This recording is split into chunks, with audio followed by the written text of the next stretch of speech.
यो चाहिँ गाना गाउने स्टुडियो रुम हो। अनि यो पुरा कम्प्लिट बनाउँदैछौँ हामीले। अनि यो मोटामोटी भइसकेको छ। अब अझै काम छ यहाँ कतिवटा, अनि कम्प्लिट भएको छैन। अनि साथीहरू, म चाहिँ यस्तो कामहरू पनि गर्छु, स्टुडियो बनाउने कामहरू। अनि यो चाहिँ बाबुआसँग हुँदैछ।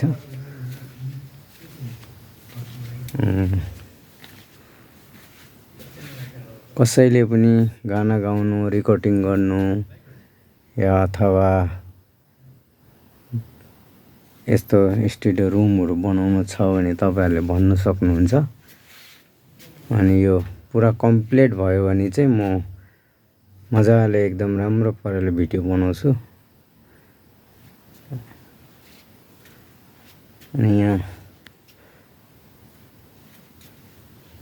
कसैलाई पनि गाना रेकर्डिङहरू गर्नु छ भने तपाईहरुले कन्ट्याक्ट गर्न सक्नुहुन्छ। यहाँ म देखाइदिन्छु, यहाँ आउँदा हुन्छ।